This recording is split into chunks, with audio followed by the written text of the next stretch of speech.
하는 모든 분들에게 우리 주님의 은총과 평강이 함께 하기를 빕니다. 지난 수요일까지 6번에 걸쳐서 우리가 데살로니가 전서를 함께 살펴보았고, 오늘부터는 바로 다음 책인 데살로니가 후서를 함께 살펴보겠습니다. 이 데살로니가 후서에서는 데살로니가 전서에서 다뤘던 주제가 반복됩니다. 교회는 여전히 박해를 받고 있고, 데살로니가 성도들은 믿음과 사랑으로 그 박해에 대해 인내하고 있습니다. 또 바울은 데살로니가 전서에서 때와 시기를 알 수 없는 주님의 날이 호련히 올 것이지만 깨어있는 성도는 그날을 갑작스럽게 맞이하지 않을 것이라 가르쳐 주었습니다. 그런데 어디서 생겨났는지는 모르겠지만 주님의 날에 관한 잘못된 소문이 지금 데살로니가 성도들의 마음에 혼란을 주게 되었습니다. 그리고 또 바울은 성도들이 손수 일하면서 다른 사람들에게 신세를 끼치지 않도록 가르쳤었는데, 아직도 스스로 일하지 않고 남에게 의존하며 불성실하게 살아가는 사람들이 교회에 있던 것이죠. 아마도 이 데살로니가 후서는 데살로니가 전서를 쓰고 나서 그렇게 많은 시간이 지나지 않은 때에 쓴 편지로 추측해 볼 수 있습니다. 같은 문제가 아직 해결되고 있지 않은 상황에 계속해서 박해받는 성도들을 위로하고, 또 주님의 날이 이미 왔다는 소문에 두려워하는 자들을 안심시키고, 또 일하지 않고 게으른 자들이 스스로 자기의 생활비를 벌면서 남에게 폐를 끼치지 않고 주님의 날에 다가설수록 더욱 성실히 살아가도록 재차 권면하는 것입니다. 오늘 본문을 순서대로 살펴보겠습니다. 먼저 1, 2절 말씀입니다. 바울과 실로아노와 디모데는 하나님 우리 아버지와 주 예수 그리스도 안에 있는 데살로니가인의 교회에 편지하노니, 하나님 아버지와 주 예수 그리스도로부터 은혜와 평강이 너희에게 있을지어다. 아멘.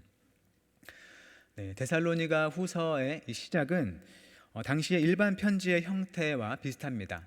당시에는 편지를 보낼 때 누가 누구에게 편지를 보낸다, 너희에게 복이 있기를 원한다 라는 인사말로 시작을 했습니다. 이 데살로니가 후서의 인사말은 데살로니가 전서를 보면 그때 인사말과 거의 동일합니다. 함께 데살로니가에 가서 선교 활동을 했던 바울과 실로아노와 디모데의 이름으로 편지를 시작하는 것이죠. 그런데 데살로니가 전서와는 조금 다른 부분이 하나님 아버지라는 말 사이에 우리라는 말을 첨가했다는 것이죠. 데살로니가 전서에서는 그냥 하나님 아버지라고 되어 있는데, 데살로니가 후서를 보니 하나님 우리 아버지라고 되어 있다는 것입니다. 사실 인사말은 편지에서 정말로 형식적인 부분입니다. 우리가 누군가를 만나면 대뜸 나의 용건을 말하지 않고 먼저 인사부터 말한 다음에 내가 하고 싶은 말을 하지 않습니까? 편지에서도 마찬가지인 것이죠. 우리가 누구를 만나면 보통 안녕하세요 또는 잘 지내십니까? 라는 식으로 인사를 합니다. 사전을 찾아보니 이 안녕하다의 뜻은 아무 탈 없이 편안하다 라는 뜻으로 되어 있습니다. 그런데 안녕하세요 라고 인사하는 것이 지금 그냥 지나치듯 만나는 사람에게 정말로 지금 아무 탈 없이 편안하십니까? 라고 진지하게 묻는 것은 아닐 것입니다. 말 그대로 사람이 만나거나 또는 헤어질 때 쓰는 인사한 말인 것이죠. 지금 시간쯤이면 누군가는 저녁 드셨어요? 라고 인사를 할 수 있는데, 이 물음이 정말로 상대방이 밥을 먹었는지 먹지 않았는지가 궁금해서 하는 질문이 아니라 말 그대로 친근한 인사말인 겁니다. 그런 점에서 이 본문의 인사말에 나오는 말들에 하나하나 큰 의미를 부여할 필요는 없겠지만, 바울이 하나님을 우리 아버지라고 부른 것은 우리가 한 번쯤 생각해 볼 만한 점이겠습니다. 바울이 데살로니가 전서 인사말에는 그냥 하나님 아버지라고 했다가 후서에 와서 우리라는 단어를 추가한 게 데살로니가 교회를 향한 어떤 심경의 변화가 있다거나 또는 다른 의미를 담은 것으로는 보이지는 않습니다. 아까 얘기했던 것처럼 인사말은 어떤 용건이나 본론을 담지 않은 그냥 인사한 말인 것이죠. 그냥 평소에 바울이 생각했던 것을 편지에 자연스레 쓴 것으로 볼 수 있습니다. 다만 이것을 보는 우리로서는 하나님을 그가 우리 아버지라 생각하고 있다는 점 자체가 우리로 하여금 한 번쯤 우리 자신의 생각에 대해서 또는 우리 마음의 태도에 대해서 돌아보게 한다는 것이죠. 몇 가지 질문을 던져봅니다. 혼자 속으로 답을 해보시는 겁니다. 우리는 예수님을 통해서 하나님의 자녀가 되었죠. 그렇다면 여기 모여있는 또 온라인으로 같은 예배에 참여하는 우리는 하나님을 서로 같은 우리의 아버지로 모시고 있습니까? 내 옆에 있는 사람들이 나와 같은 아버지를 둔 형제 또는 자매라고 생각하면서 교회를 오고 가고 계신가요? 우리는 같은 아버지를 둔 한 가족입니까? 아마 그렇다고 확신을 가지고 대답하는 분은 거의 계시지 않을 것 같습니다. 저도 대답하기 어려운 질문입니다. 이게 말처럼 쉬운 일이 아니기 때문이죠. 같은 대상인 예수 그리스도를 향한 믿음을 가졌고 또 그 믿음을 통해서 하나님께서 나의 아버지가 되어주셨다는 그 믿음은 가졌지만 그 믿음이 내가 마주치고 만나는 사람들을 향한 시선에까지는 영향을 미치지 못하고 있다는 겁니다. 간단히 말하면 우리에게는 우리 육신의 눈과 생각이 아니라 믿음의 눈으로 바라봐야 할 영역이 아직도 매우 많이 남아 있다는 것이죠. 바울은 자연스럽게 이 우리 아버지라는 표현을 통해서 오랫동안 보지 못한 데살로니가 성도들을 자기의 형제 또 자매로 부르고 있는 것입니다. 실제 성도들 각 사람을 향해서는 어쩌면 다른 사람보다는 더 각별하게 애정을 가진 사람도 있겠고 또 어떤 사람보다 안타깝게 생각하는 사람도 있을 것입니다. 하지만 믿음 안에서 그들 모두를 자기의 형제 자매로 같은 아버지를 둔 가족으로 부르고 있는 것이죠. 예수님을 통해서 우리를 자녀로 삼으신 아버지 하나님의 그 마음의 기쁨에 공감하고 그것을 공유하고 있는 바울의 마음, 또 그것을 나타낸 표현이라고 할 수 있겠습니다. 우리에게도 이와 같은 은혜가 있기를 바랍니다. 날 용서하고 용납하시는 그 하나님의 은혜를 믿을 뿐만 아니라 더 나아가서 같은 은혜의 능력으로서 내 옆의 성도를 나의 형제, 나의 자매로 받아들이게 하는 그 하나님의 은혜 또한 있으며 또한 나에게 능력을 발휘한다는 걸 믿을 수 있기를 바랍니다. 예수님을 통한 하나님의 구원, 또 우리를 사랑하시는 그 사랑의 능력은 우리가 훗날 죽어야만 임하는 게 아니라 이미 우리에게 임해서 우리로 하여금 죄와 또 부정한 마음과 생각으로부터 건져내고 깨끗하게 하시고 하나님의 것으로 채우시는 능력과 힘이 있습니다. 주님의 그 능력을 의지해서 어제보다는 더 나은 오늘의 사랑, 또 오늘보다는 더 나은 내일의 사랑의 능력으로 살아가는 우리가 되기를 바랍니다. 우리가 주님께로부터 그 능력과 힘을 그렇게 살아갈 수 있는 은혜를 받습니다. 그러니 사랑하기를, 또 받아들이기를, 또 우리 마음을 새롭게 하기를 포기하지 말고 하나님의 능력을 믿고 의지하며 나아가는 성도로서의 삶을 살아갈 수 있기를 바랍니다. 3절부터 12절까지는 주로 하나님을 향한 바울의 감사와 데살로니가 성도들을 향한 위로, 격려가 담겨 있습니다. 먼저 3, 4절에서는 하나님께 감사하고 교회를 칭찬합니다. 우리 3, 4절 말씀 함께 읽어보면 좋겠습니다. 시작. 형제들아, 우리가 너희를 위하여 항상 하나님께 감사할지니 이것이 당연함은 너희의 믿음이 더욱 자라고 너희가 다 각기 서로 사랑함이 풍성함이니 그러므로 너희가 견디고 있는 모든 박해와 환난 중에서 너희 인내와 믿음으로 말미암아 하나님의 여러 교회에서 우리가 친히 자랑하노라. 아멘. 바울은 데살로니가 전서에서처럼 또다시 그들의 믿음과 소망과 사랑으로 풍성하게 하시는 하나님께 감사를 드립니다. 이 데살로니가 교회의 고난은 그들이 처음 예수님을 믿을 때부터 시작되었습니다.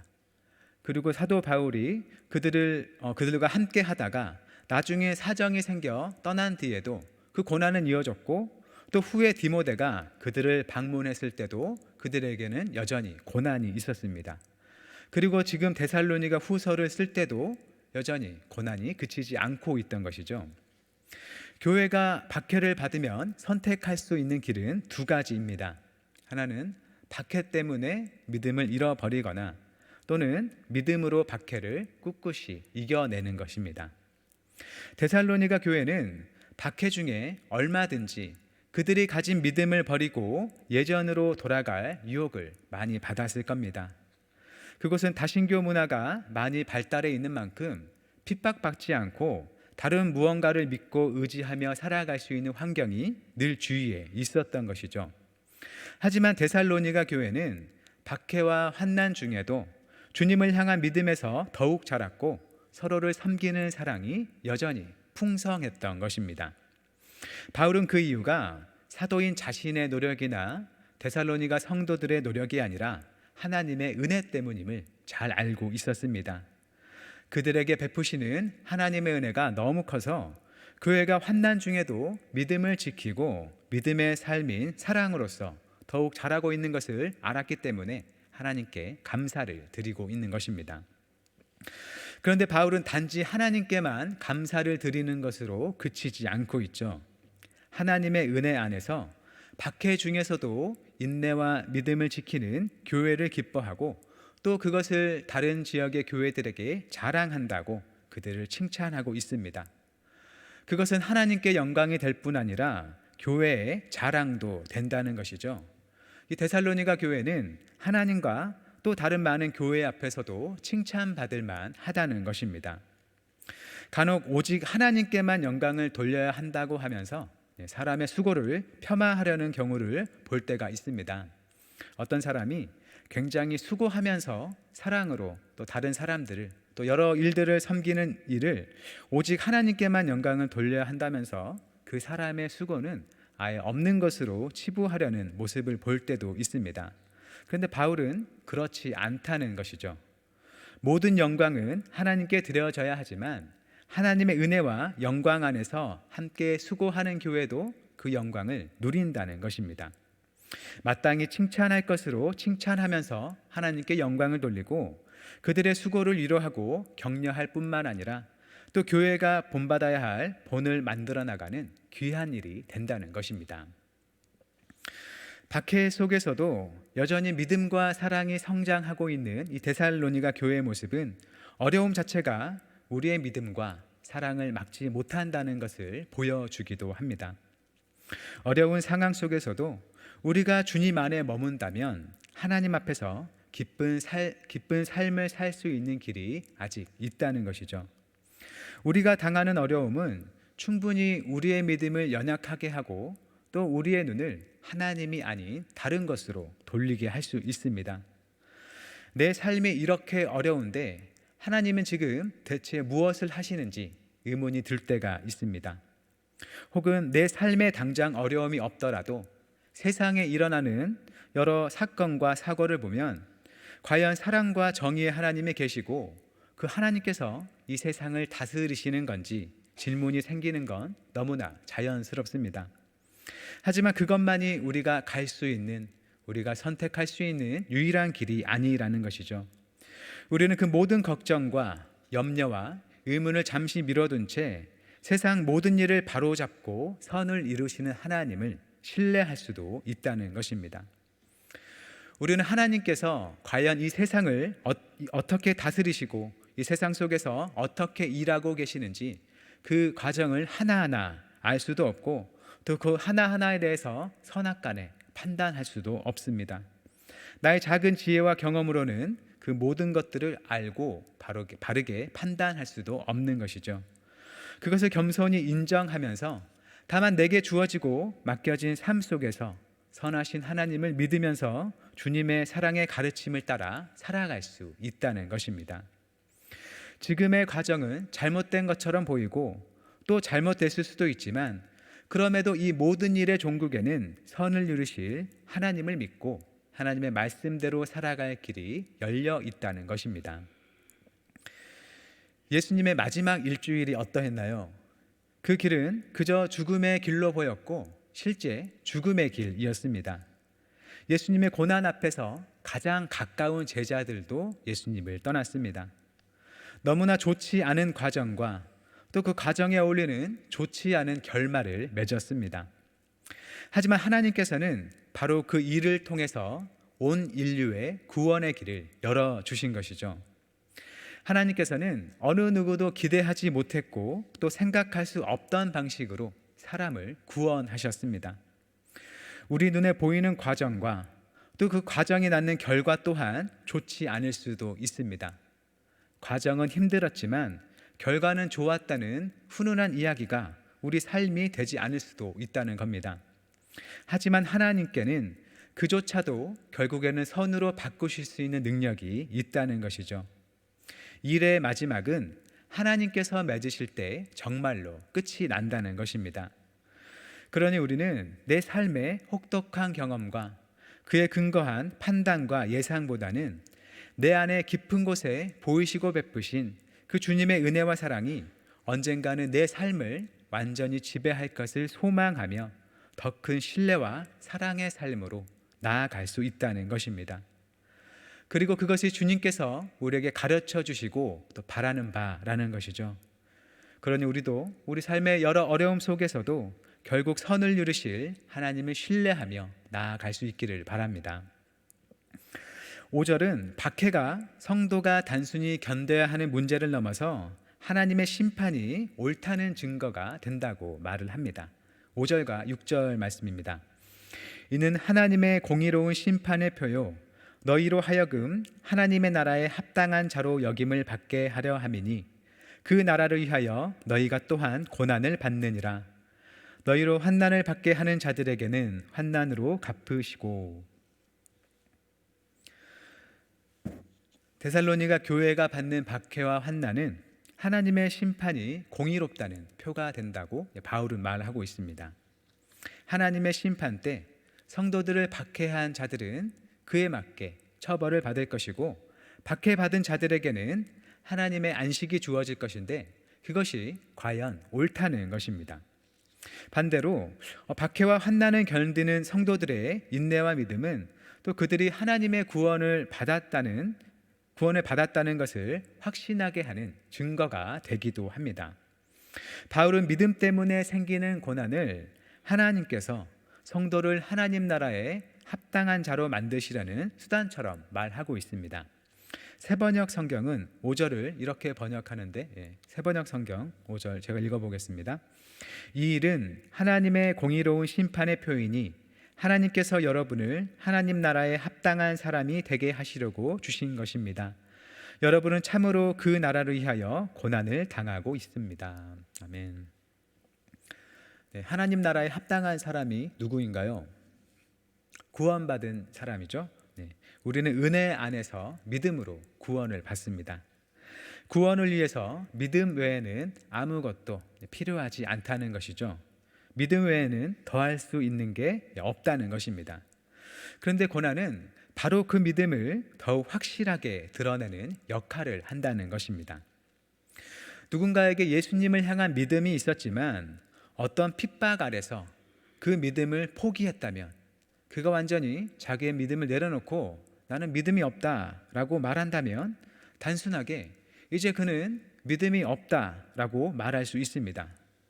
그는 과거에 나는 믿음이 있다고 말했고 그래서 나는 구원받았다라고 말했겠지만 우리가 말하는 대로 구원은 믿음으로 받는 것이라면 이제 믿음이 없는 그에게는 구원이 없게 되는 것입니다. 고난을 지나면서 그는 하나님 나라에 합당하지 않은 사람으로 나타났다는 것이죠. 반면 똑같이 믿음을 고백했던 성도가 같은 고난을 지나면서도 끝까지 믿음을 지킨다면 그는 하나님 나라에 합당한 사람으로 나타난다는 것입니다. 고난을 통해서 하나님 나라에 합당한 사람이 되고 안 되고의 자격을 얻는다는 게 아니라 그저 눈에는 보이지 않던 믿음에 관한 사실이 이 고난으로서 더욱 확실히 나타내는 것을 말한다고 볼 수 있겠습니다. 바울은 이어서 하나님께서 행하실 이 공의로운 심판에 대해 말을 합니다. 7절부터 10절 말씀인데요. 우리 함께 읽어보겠습니다. 시작. 환난을 받는 너희에게는 우리와 함께 안식으로 갚으시는 것이 하나님의 공의시니 주 예수께서 자기의 능력의 천사들과 함께 하늘로부터 불꽃 가운데에 나타나실 때에 하나님을 모르는 자들과 우리 주 예수의 복음에 복종하지 않는 자들에게 형벌을 내리시리니 이런 자들은 주의 얼굴과 그의 힘의 영광을 떠나 영원한 멸망의 형벌을 받으리로다. 그날에 그가 강림하사 그의 성도들에게서 영광을 받으시고 모든 믿는 자들에게서 놀랍게 여김을 얻으시리니 이는 우리의 증거가 너희에게 믿어졌음이라. 아멘. 네, 하나님께서는 성도의 고난에 대해서 또 성도를 핍박하는 악한 자들에 대해서 결코 좌시하지 않고 하나님의 공의를 따라 갚으십니다. 하늘에 오르신 예수님께서는 반드시 다시 오시고 그때 성도에게는 하나님 나라의 영원한 안식으로 갚으시고 또 하나님을 모르는 자들, 하나님을 대적하는 자들, 하나님의 성도를 핍박했던 자들에게는 영원한 멸망의 형벌로 갚으실 것입니다. 지금은 하나님께서 성도가 겪고 있는 갖은 핍박 속에서 아무 일도 하지 않으시는 것 같지만 주님의 날에는 반드시 환난은 환난으로 또 위로로 그대로 갚아주신다는 것이죠. 그때 주님께서는 영광 중에 오셔서 모든 믿는 자들에게 영광과 찬양을 받으실 것인데 데살로니가 성도들도 같은 믿음을 가졌기 때문에 그들도 그곳에 함께 있게 될 것을 말하는 것입니다. 그러니 데살로니가 성도들이 주님의 재림에 대한 이 같은 사실을 확신하며 지금 상황에서 끝까지 인내하도록 격려하고 있습니다. 마지막으로 바울은 데살로니가 성도들을 위한 기도로서 그들을 격려합니다. 11절 12절 말씀도 함께 읽어보겠습니다. 시작. 이러므로 우리도 항상 너희를 위하여 기도함은 우리 하나님이 너희를 그 부르심에 합당한 자로 여기시고 모든 선을 기뻐함과 믿음의 역사를 능력으로 이루게 하시고 우리 하나님과 주 예수 그리스도의 은혜대로 우리 주 예수의 이름이 너희 가운데서 영광을 받으시고 너희도 그 안에서 영광을 받게 하려 함이라. 아멘. 바울은 데살로니가 성도들이 하나님의 부르심에 합당한 자가 되도록 기도합니다. 본문에 따르면 이 부르심에 합당한 사람은 선을 기뻐하는 사람이고 또 믿음의 행위를 하는 사람입니다. 우리가 주님께 받은 그 믿음은 악이 아니라 선을 기뻐하게 하는 믿음이고 또 가만히 멈춰 서 있는 믿음이 아니라 행위로 또 삶으로 나타나는 믿음이라는 것이죠. 우리가 행위로 구원받지는 않지만 우리가 받은 구원, 그 믿음은 반드시 선을 기뻐하며 행하는 행실, 그 삶을 낳는다는 것입니다. 그렇지만 믿는 자는 아직 그 선을 행함에 온전하지 않기 때문에 바울은 하나님의 능력으로 데살로니가 성도들의 선한 뜻과 믿음의 행위를 하나님께서 완전하게 해주시기를 기도하고 있는 것입니다. 이 바울의 간구는 하나님의 은혜와 능력으로 데살로니가 성도들을 하나님의 부르심에 합당하게 변화시켜가므로 주 예수의 이름이 그들 가운데서 영광을 받게 하고 또 성도들은 그 안에서 함께 영광을 누리게 하는 것입니다. 세상은 할 수 없는 선을 기뻐하고 행하게 하는 능력이 그 능력을 가져오는 예수님의 이름을 영광되게 하고 또 그렇게 주님을 닮아 선을 행하는 성도들이 주님 안에서 영광을 받게 되는 것입니다. 우리가 주님을 믿고 살아가는 것이 이와 같이 되기를 바랍니다. 주님께서 우리를 부르신 은혜에 합당하게 주님께서 기뻐하시는 일을 우리도 함께 기뻐하고 우리 스스로 온전히 행하지 못하는 그 선한 일들을 은혜와 능력을 받아 행하면서 그것으로 주님께 영광을 돌릴 수 있기를 바랍니다. 바울의 간구를 들으시고 데살로니가 성도들에게 환난 중에서도 믿음과 또 사랑을 더하신 주님께서 우리에게도 같은 은혜를 주실 것입니다. 그 은혜와 인도하심에 주님께 영광을 돌리고 우리 또한 그 안에서 함께 주님의 영광을 누리며 주님을 찬양할 수 있기를 바랍니다. 말을 맺겠습니다. 바울이 칭찬하는 데살로니가 교회는 환난 중에도 꿋꿋한 믿음과 사랑으로 주님의 길을 따르는 교회였습니다. 분명 그들에게도 믿음이 가져오는 핍박으로 인한 두려움과 회의와 염려가 있었을 겁니다. 하지만 그들에게 풍성한 은혜를 베푸시는 하나님께서 그들을 친히 붙들어 주셨고, 그들은 그들이 인내하는 고난으로서 하나님의 심판의 공의로움을 나타내는 자들이 되었습니다. 지금 우리가 살아가는 세상 속에 믿음의 길은 그 성도가 살아가는 지역과 환경에 따라서 매우 다양합니다. 하지만 기본적으로 주님을 따른다는 것은 언제나 세상을 거스르는 불편함, 또 소외감, 두려움, 부끄러움을 가져오기도 하고, 심하면 폭력과 심지어 죽음까지도 가져옵니다. 하지만 우리가 기억해야 할 것은 하나님께서 그 모든 것을 아시고 모든 것을 공의롭게 심판하신다는 겁니다. 박해받는 자에게는 위로를 주시고, 박해하는 자에게는 그대로 갚아주실 하나님의 공의와 능력이 이 세상과 함께 한다는 것입니다. 주님의 그 통치, 돌보심을 완전히 신뢰하며 주님의 길을 따라가는 우리가 될 수 있기를 바랍니다. 바울의 기도처럼 주님의 능력 안에서 선을 기뻐하고 온전히 행하는 은혜가 우리 삶에 늘 있기를 바랍니다. 우리를 죄악에서 건지시는 구원의 능력이 우리의 날마다의 일상 속에 함께 하시기를 바랍니다. 그래서 악을 멀리하고 주님의 선한 길을 따르면서 하나님께 영광을 돌리고 그 안에 함께 기뻐하는 삶이 우리 개개인의 삶과 교회에 늘 풍성하기를 바랍니다. 그런 삶이 우리에게 이루어질 수 있도록 늘 기도하는 우리의 마음과 기도 생활이 될 수 있기를, 또 우리의 그런 기도에 하나님께서 풍성하게 응답해 주시기를 주님의 이름으로 축원합니다. 기도하겠습니다. 사랑의 하나님, 우리의 어떤 어려움 속에서도 우리의 믿음을 지켜주시고 주님의 부르심에 합당한 삶의 길로 인도해 주시니 감사드립니다. 우리의 마음과 믿음이 흔들릴 때 주님의 강한 손으로 붙들어 주시고 주님 나라에 합당한 자로 우리 믿음을 견고하게 하옵소서. 세상을 거스르는 것이 두렵지 않게 하시고 오직 주님 뜻대로 살며 하나님의 사랑과 공의를 나타내게 하옵소서. 오직 선한 마음과 그 능력이 주님께 있사오니 주님 의지하여 주님 먼저 걸으신 생명 살리는 길을 가게 하옵소서. 같은 아버지로 든 형제 자매 한 가족으로서 서로를 위해 기도하고 격려하는 그 참된 교회를 이 땅의 온 교회가 함께 이루어가게 하옵소서. 예수님의 이름으로 기도드립니다. 아멘.